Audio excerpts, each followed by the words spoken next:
Everyone, Q mind channel में आप सभी का वेलकम। आज इलेक्ट्रिसिटी पढ़ेंगे, मतलब current, electricity and its effect. ठीक है, तो इलेक्ट्रिसिटी या फिजिक्स जो भी बोलिए आपके आसपास में ही है। बहुत ही इजी चीज है।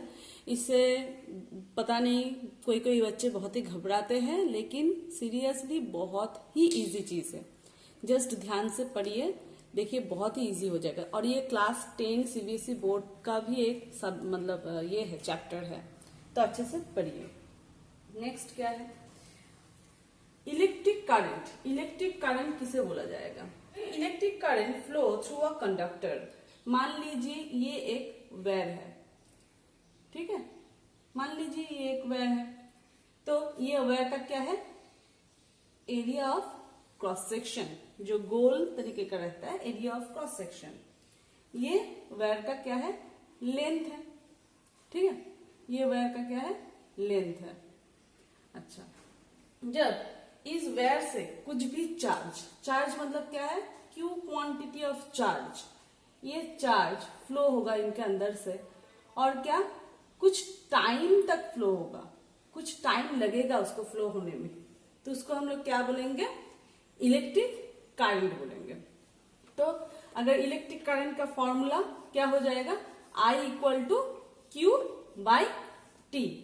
I equal to Q by T. Quantity of charge flow हो रहा है कुछ टाइम के अंदर। इस क्यू की जगह हम लोग NE बाई टी भी लिख सकते हैं, क्योंकि क्वांटिटी ऑफ चार्ज क्या है? नंबर ऑफ इलेक्ट्रॉन्स जो फ्लो हो रहा है कुछ टाइम के अंदर, उसको हम लोग क्या बोलते हैं?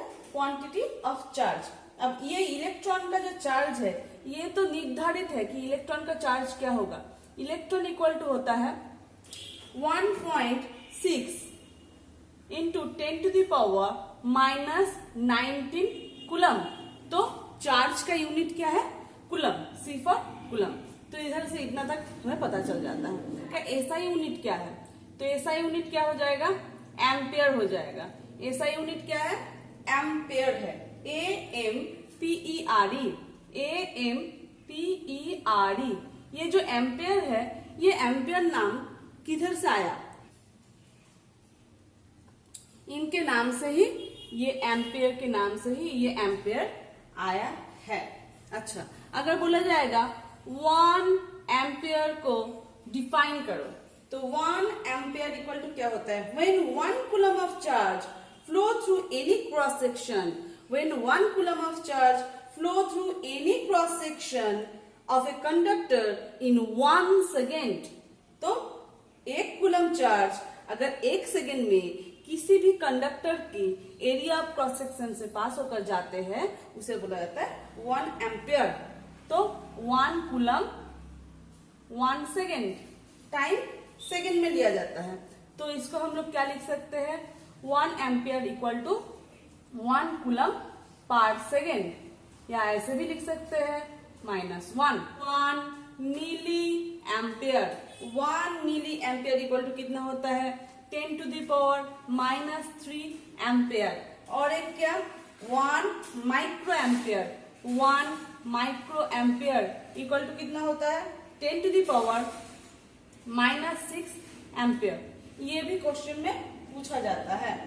अच्छा, अगर आपको ऐसे पूछा जाएगा, जो इलेक्ट्रिक करंट है और जो इलेक्ट्रोस्टैटिक है, इलेक्ट्रिक करंट और इलेक्ट्रोस्टैटिक में अगर आपको पूछा जाएगा डिफरेंस क्या है, तो हमेशा ये याद रखिएगा, इलेक्ट्रिक करंट जो है वो मूविंग इलेक्ट्रॉन को लेकर या मूविंग चार्ज को लेकर काम करते हैं, और इलेक्ट्रोस्टैटिक जो है वो हमेशा डील करते क्या? स्टेशनरी चार्ज को लेकर। क्या? चार्ज को लेकर, ठीक है, स्टेशनरी चार्ज को लेकर काम काज करते हैं। तो ये इलेक्ट्रिक करंट एंड इलेक्ट्रोस्टैटिक के अंदर अंतर है। Coulomb's law.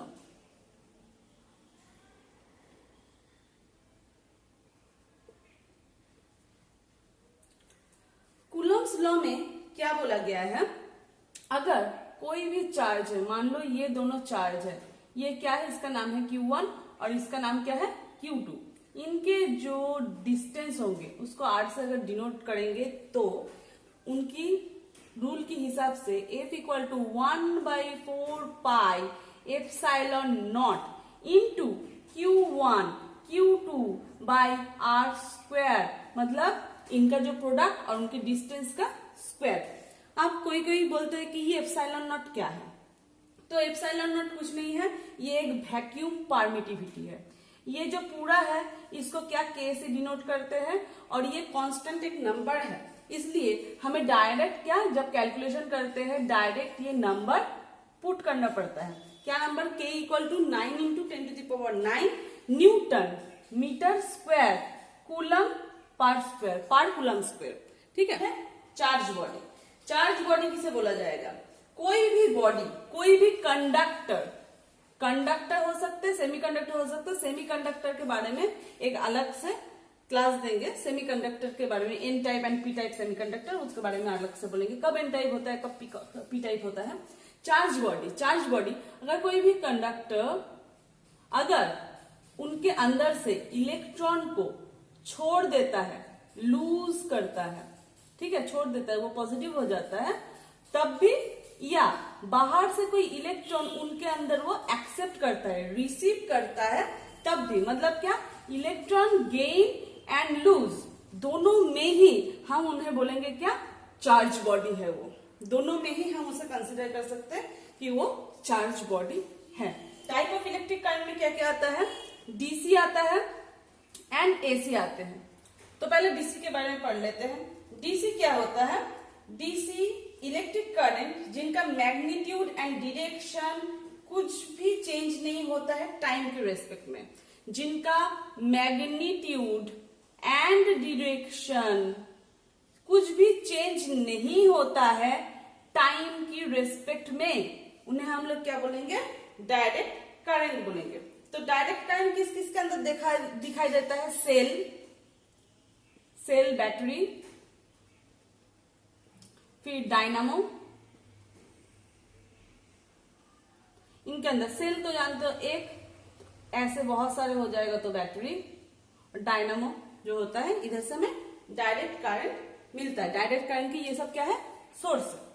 ऑल्टरनेट करंट मतलब क्या होता है, जो इलेक्ट्रिक करंट जिनका मैग्नीट्यूड चेंज होता है, मैग्नीट्यूड चेंज होता है, ऐसी करंट में इलेक्ट्रिक करंट का मैग्नीट्यूड चेंज होता है कंटिन्यूअसली एंड डायरेक्शन चेंज होता है पीरियोडिकली। मैग्नीट्यूड चेंज होता है, मैग्नीट्यूड चेंज होता है कंटिन्यूअसली एंड डायरेक्शन चेंज होता है पीरियोडिकली। ये याद रखना। ये जैसे डीसी डायनामो में पाया जाता है, वह ऐसे ही एसी डायनामो, एसी डायनामो इनमें पाया जाता है। अच्छा, जो आपके घर में करंट सप्लाई होता है वो एसी करंट सप्लाई होता है, हाँ, वो एसी करंट सप्लाई होता है। करंट की घनत्व, अच्छा, करंट डेंसिटी जे से डिनोट होता है, हाँ, पहले वो बोल देते हैं। इलेक्ट्रिक डेंसिटी क्या है, जो अमाउंट ऑफ करंट फ्लोइंग होता है per unit cross section of the conductor area से, वो क्या करते हैं, एक नॉर्मल डायरेक्शन को होल्ड अप करते हैं। मतलब अगर आप ये देखेंगे, ये यूनिट में ही उनका पूरा आंसर आ जाता है। अगर फॉर्मूला में देखा जाए तो electric current by area of cross section, किसका एरिया ऑफ क्रॉस सेक्शन, जिन वायर से वो पास हो रहा है उनका एरिया ऑफ क्रॉस सेक्शन। तो ये क्या हो जाएगा, करंट डेंसिटी। ये करंट डेंसिटी जो है वो वेक्टर क्वांटिटी है, ठीक है, ये करंट डेंसिटी वेक्टर क्वांटिटी है। इलेक्ट्रिक करंट जो है वो स्केलर क्वांटिटी है, ठीक है। अब मैं शायद इलेक्ट्रिक करंट का स्केलर क्वांटिटी बोलना भूल गई, इसलिए मैं रिपीट कर दे रही हूं। वेक्टर क्वांटिटी है करंट डेंसिटी, इलेक्ट्रिक करंट का स्केलर क्वांटिटी है। लोग जानते हैं कि सब कुछ चीज हाई डेंसिटी या हाई जोन से हर टाइम लो जोन में फ्लो करते हैं। जैसे कोई भी ऑस्मोसिस होता है, बाहर से अंदर गैस जाना, डिफ्यूजन में भी, हर चीज में higher concentration to lower concentration में फ्लो करते हैं। तो सबसे हायर कंसंट्रेशन कौन से टर्मिनल में रहता है वो भी जानना चाहिए। मानो ये एक सेल है तो ये पॉजिटिव है और ये नेगेटिव है, पॉजिटिव है नेगेटिव है। हर टाइम पॉजिटिव से ही नेगेटिव में क्यों इलेक्ट्रिसिटी फ्लो होता है, ये भी तो कभी भी दिमाग में क्वेरीज आया होगा।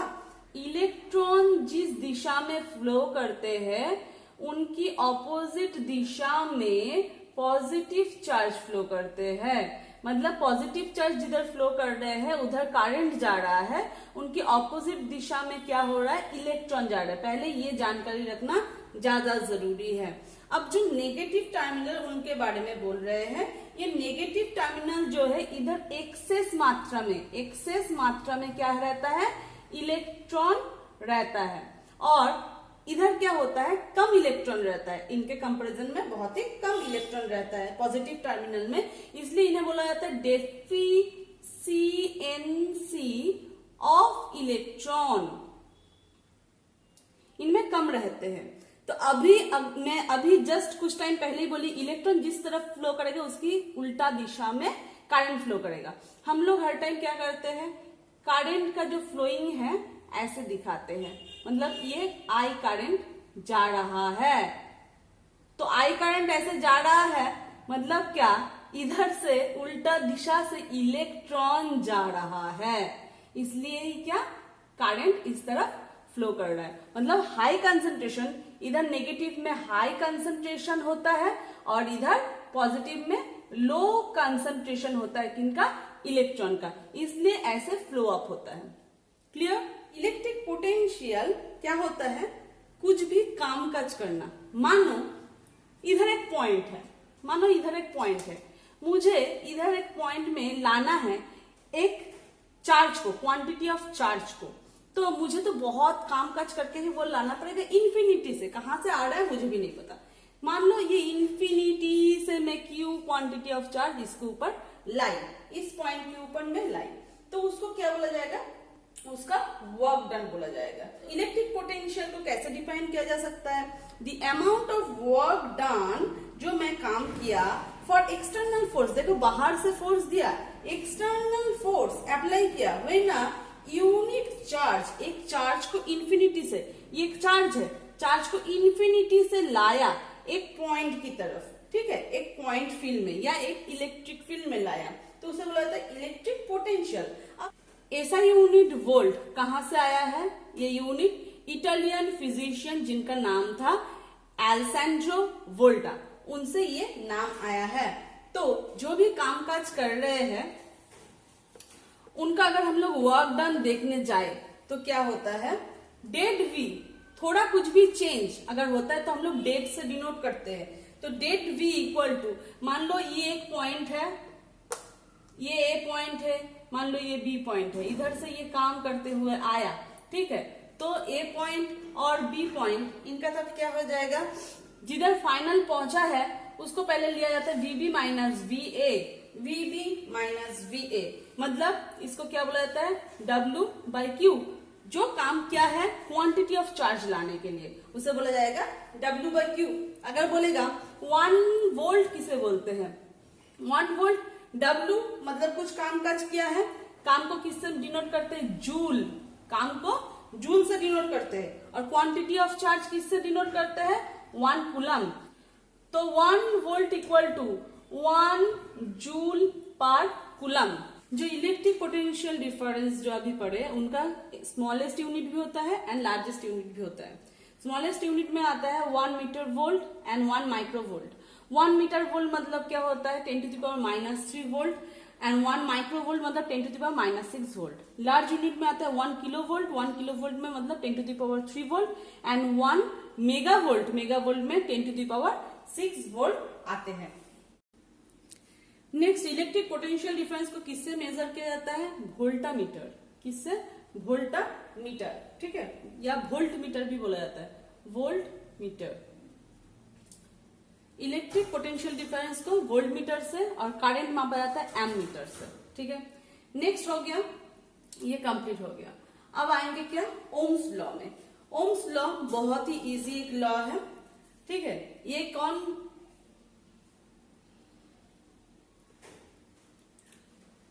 जॉर्ज साइमन ओम, ओम्स लॉ, जॉर्ज साइमन ओम 1827 में ये थ्योरी दिए थे। कुछ नहीं है, इनमें रिलेशनशिप दिए थे किनके बीच में, electric current and potential difference के बीच में, electric current and potential difference के बीच में एक रिलेशनशिप दिए थे। हम लोग जानते हैं कि V directly proportional to potential, directly proportional to क्या, करंट, इलेक्ट्रिक करंट के साथ है। अगर ये डायरेक्टली प्रोपोर्शनल को हम लोग हटा देंगे तो क्या आ जाता है, IR या RI आता है। इधर से हम लोग I का फॉर्मूला निकाल सकते हैं, I इक्वल टू V/R ऐसे निकाल सकते हैं। तो इधर R क्या है, कांस्टेंट है, किसकी कांस्टेंट ऑफ प्रोपोर्शनल है, रेजिस्टेंस ऑफ करंट का, ठीक है। ये ओम जो लॉ है इसे और एक भी बोला जाता है, और नाम से भी जाना जाता है। एक क्या है, ohmic conductor, ohmic conductor law इसके हिसाब से भी जाना जाता है।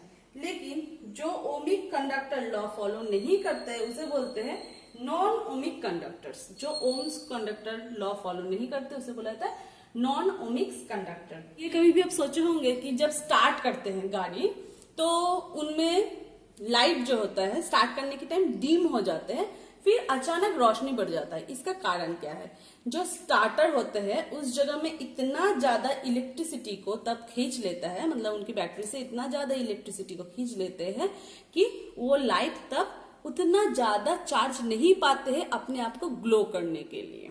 इसलिए क्या होते हैं, वो डीम होते हैं। फिर जब पूरा गाड़ी स्टार्ट हो जाता है वो फ्लैशबैक, मतलब पूरा एकदम रोशनी पूरा बढ़ा देता है अपना, क्योंकि जब वो स्टार्ट हो गया उसके बाद उसके पास इजीली करंट, इलेक्ट्रिसिटी जितना चाहिए वो फ्लो अप होता है। अभी इधर से ही ओम्स लॉ से ही फॉर्मूला आया था, रेजिस्टेंस इक्वल टू V/I। ये तो एक होता ही है। रेजिस्ट करना मतलब क्या है, हम लोग जब छोटे के टाइम थे ना, बच्चे लोगों में धक्का धक्की होता है, गेट से अभी नहीं अंदर जाना, चल बाहर रहे, टिफिन पीरियड ओवर होगा फिर अंदर आना, मॉनिटर ऐसे दिखाते थे। ठीक, ये जो कोलिशन होता है, कोलिशन होने के टाइम क्या बच्चे लोग अंदर रूम में आने नहीं देते हैं, मतलब धक्का देकर रख देते हैं। तो वही है रेजिस्टेंस, जो तुम्हें रेजिस्ट करता है, धक्का देता है, इलेक्ट्रॉन को धक्का देता है, अंदर आने नहीं देता है, वही है रेजिस्टेंस। तो R इक्वल टू V/I इधर से होता है, और एक होता है ρL/A। रो मतलब क्या होता है, रेजिस्टिविटी। रो इंडिपेंडेंट रहता है किसका, लेंथ के ऊपर and area of cross section के ऊपर। लेकिन ये तो इंडिपेंडेंट रहा, डिपेंडेंट भी रहता है। डिपेंडेंट किसके ऊपर रहता है, उसके temperature and nature of conductor के ऊपर। किसके ऊपर, temperature and nature of conductor, मतलब उनका नेचर क्या होगा, कौन सी मेटल से वो तैयार होगा, इलेक्ट्रिसिटी कितना जल्दी फ्लो करेगा, ये सबके ऊपर वो डिपेंड रहता है। A for area of cross section, L for length, ये है रेजिस्टिविटी। अगर आपको पूछा जाए कि 1 ओम को डिफाइन करो, 1 ओम इक्वल टू होता है 1 वोल्ट पर 1 एम्पियर। ठीक है, क्वेश्चन आते हैं, रेजिस्टिविटी अगर हाफ कर दिया गया तो करंट कितना लगेगा, करंट डबल लगेगा। ठीक है, क्योंकि ये अगर हाफ कर दोगे तो इसके इनवर्स में है तो इसका डबल हो जाएगा। ठीक है, नेक्स्ट अगर पूछा जाएगा इसे अगर 1/3 कर दिया जाए तो क्या होगा, ये 3 गुना हो जाएगा। जो इनकी डिनोमिनेटर में है वही इनकी टाइम्स में आ जाएगा, ऐसा होता है। अगर बोलेगा रेजिस्टेंस 5 गुना कर दिया है तो वोल्ट कितना होगा, देखो डायरेक्टली प्रोपोर्शनल है तो वोल्ट भी उतना ही होगा। ठीक है, अगर बोलेगा रेजिस्टेंस के साथ कौन कौन डिपेंडेंट है, तो रेजिस्टेंस के साथ रेजिस्टिविटी एंड लेंथ डिपेंडेंट है। रेजिस्टेंस के साथ area of cross section depend नहीं है क्योंकि वो इनवर्स है, मतलब ये कमेगा तो ये बढ़ेगा, ये बढ़ेगा तो एरिया ऑफ क्रॉस सेक्शन घटेगा, ऐसे इनवर्सली है। लेकिन ये भी अगर बढ़ेगा तो ये दोनों भी बढ़ेगा, ऐसे हर टाइम क्वेश्चन में पूछा जाता है। आज इतना तक ही, रेजिस्टेंस हो गया, रियोस्टर, रेजिस्टिविटी, पैरेलल कॉम्बिनेशन जितना भी है नेक्स्ट क्लास में पढ़ेंगे। ठीक है, और चैनल को लाइक, सब्सक्राइब एंड वॉच करना ना भूलिए ताकि मैं और भी ज्यादा इंफॉर्मेशन आप लोगों के साथ शेयर कर पाऊँ। Bye bye.